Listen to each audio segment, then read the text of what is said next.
शरीर साधना का साधन है।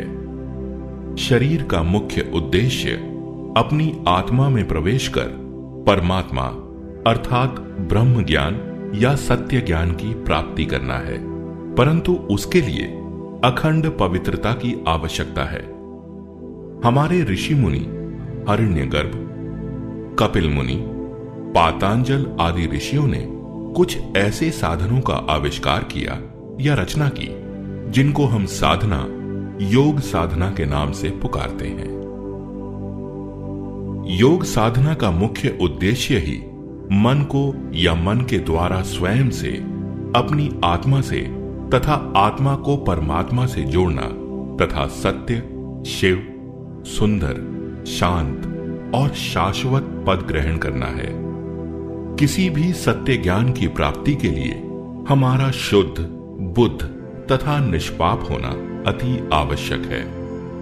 इस मंतव्य को ध्यान में रखते हुए हमारे ऋषियों ने यम अर्थात बाह्य वातावरण की शुद्धि, सत्य, अहिंसा, ब्रह्मचर्य, प्योरिटी, अस्तेय तथा अपरिग्रह नियम अर्थात शारीरिक या आंतरिक शुद्धि के लिए शौच, संतोष, तप, स्वाध्याय, ईश्वर प्राणिधान आदि नियमों की व्याख्या स्वयं के लिए की है।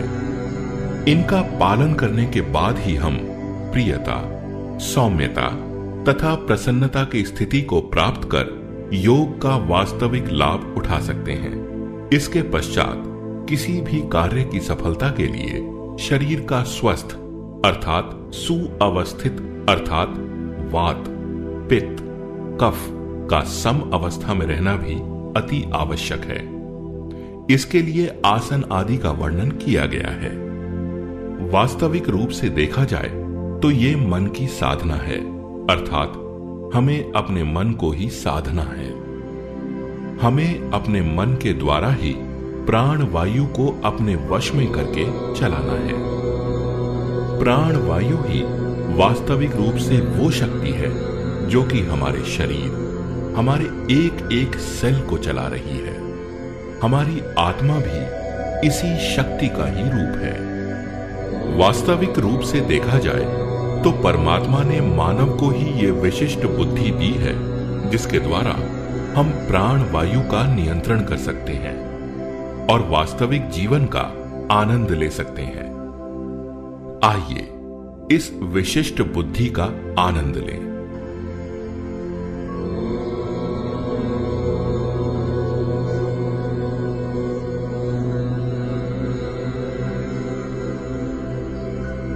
हमारे शरीर का एक एक कोशाणु अर्थात सेल सूक्ष्मवात नाड़ियों से जुड़ा होता है। जब हम श्वास लेते हैं तो प्राणवायु वात नाड़ियों के द्वारा शरीर के हर कोशाणु तक जाती है, जिसका अनुभव हम तन्मयता और एकाग्रता के साथ कर सकते हैं। इसके अतिरिक्त हमारे शरीर में कुछ विशिष्ट नाड़ियां तथा नाड़ियों का समूह होता है, जिनमें सुषुम्ना, ईड़ा, पिंगला प्रधान नाड़ियां हैं। सुषुम्ना मेरुदंड मज्जा के भीतर सूक्ष्म नली है तथा इसके भीतर वज्रणी, चित्रणी, ब्रह्म नाड़ियां होती हैं। सुषुम्ना को सरस्वती या ज्ञान नाड़ी भी कहते हैं। सुषुम्ना के बाईं ओर ईड़ा या गंगा नाड़ी तथा दाईं ओर पिंगला नाड़ी नाम के दो स्नायविक शक्ति प्रवाह होते हैं। सुषुम्ना में वात, ईड़ा में कफ और पिंगला में पित्त का प्रवाह होता है।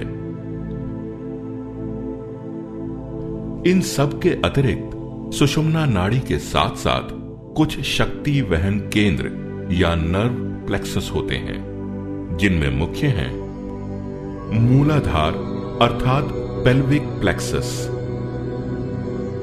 स्वादिष्ठान अर्थात हाइपोगैस्ट्रिक प्लेक्सस, मणिपुर कोटियक प्लेक्सस, अनाहत कार्डियक प्लेक्सस, विशुद्धि कैरोटिड प्लेक्सस, आज्ञा चक्र मेड्यूला प्लेक्सस शिवनेत्र, सहस्त्रार अर्थात सेरिब्रल प्लेक्सस।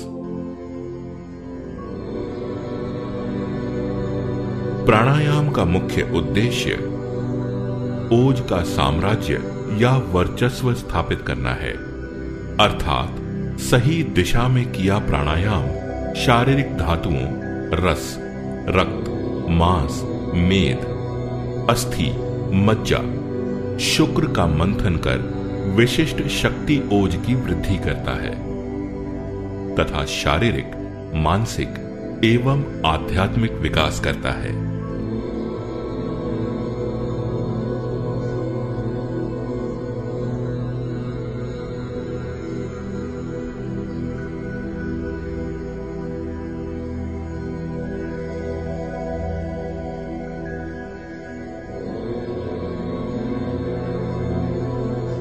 मूलाधार चक्र, पेल्विक प्लेक्सस या coccygeal plexus supplies pelvic region, lower excretory organs, lower limbs.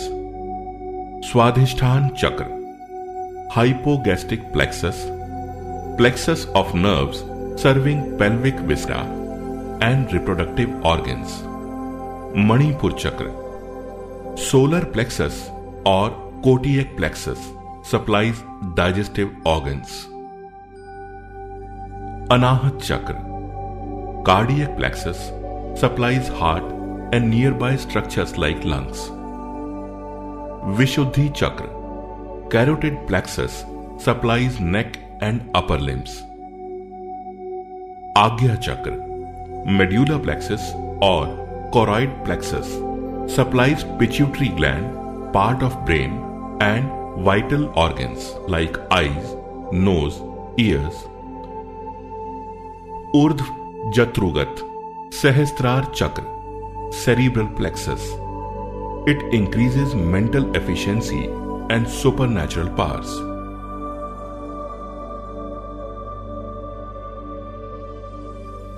प्राणायाम रहस्य। आप किसी भी सुलभ आसन में बैठ सकते हैं। जो बैठने में असमर्थ हों वे लेटकर भी इसका आनंद उठा सकते हैं। सर्वप्रथम अपने श्वास पर ध्यान दें। आप ऐसा महसूस करेंगे कि जब श्वास अंदर जाता है तो प्राणवायु सारे शरीर में फैलती है तथा शरीर के हर कोशाणु में एक सेंसेशन अर्थात एक सिहरन, वाइब्रेशन पैदा करती है। वास्तविक रूप में यही हर कोशाणु में प्राण का संचार है। जब हम श्वास छोड़ते हैं तो हल्कापन महसूस करते हैं। कुछ समय तक इस क्रिया पर ध्यान दें।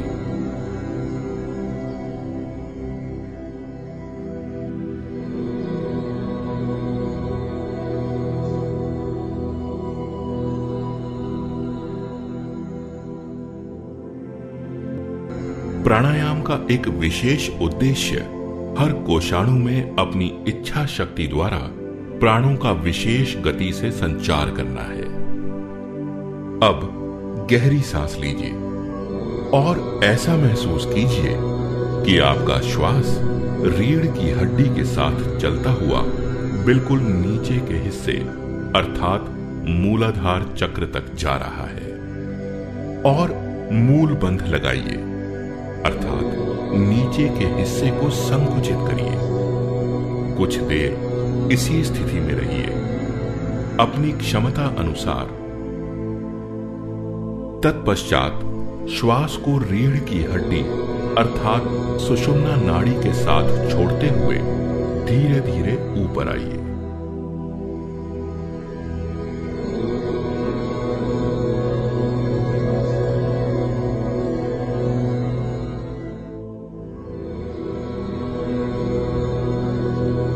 इस क्रिया को धीमी गति से कुछ देर या कम से कम 7 बार दोहराएं। कुछ देर विश्राम कर इस क्रिया का आनंद लें।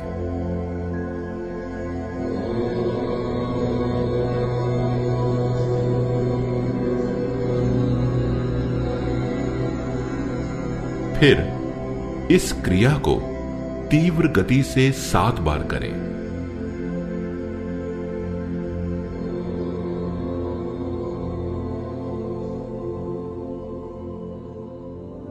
इसी प्रकार अनुलोम विलोम गति से यह प्राणायाम किया जा सकता है। बाईं नासा से पूरक 1 से 6 गिनती तक, कुंभक 1 से 6 तक, दाईं नासा से रेचक 1 से 12 तक, इस प्रकार 7 प्राणायाम करें।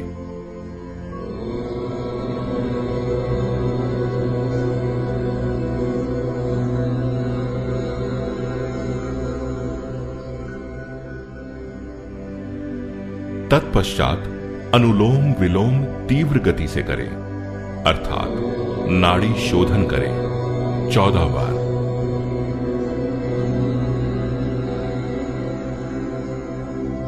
अंत में अपने मन या ध्यान को मूलाधार पर केंद्रित कर वहीं से श्वास को तीव्र गति से सुषुम्ना नाड़ी के साथ साथ ऊपर लाएं, कपाल भाती की तरह 21 बार। इसी प्रकार क्रमानुसार स्वाधिष्ठान चक्र, मणिपुर चक्र, अनाहत चक्र, विशुद्ध चक्र, आज्ञा चक्र तथा ब्रह्मरुद्र में ध्यान करते हुए प्राणायाम करें।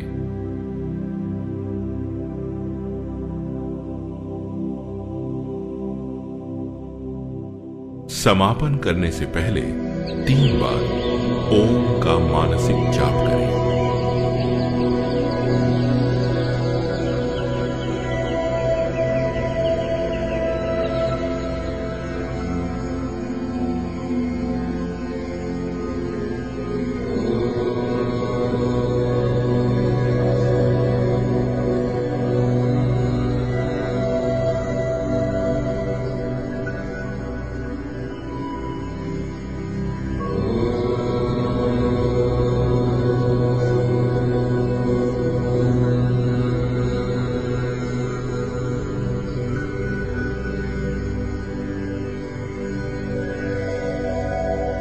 मूलाधार से अ, उ और ऊं का ध्यान करते हुए हृदय आकाश, जो कि आत्मा का स्थान है, उस पर केंद्रित करें। फिर 3 बार ओम का मानसिक जाप हृदय आकाश से आरंभ कर ब्रह्म रंध्र तक केंद्रित करें, अर्थात हृदय आकाश कलेजे एपिगैस्ट्रिक रीजन से 3.5 अंगुल अंदर का स्थान, जो कि आत्मा का विशेष स्थान है, उस पर केंद्रित करें।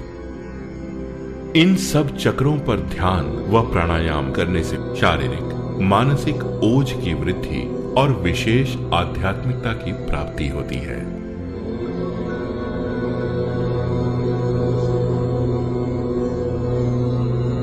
स्वास्थ्य, आनंद चित्त एवं धनैश्वर्य आदि तो इनकी प्रतिछाया है, अर्थात ये सब अपने आप मिलते हैं। इसके अतिरिक्त आप जिस जिस चक्र पर ध्यान करते हैं, उससे संलग्न नर्व प्लेक्सस जिस जिस अंग को सींच रहा होता है, उस अंग में विशिष्ट शक्ति अर्थात प्राण का प्रवाह तथा संचार होता है।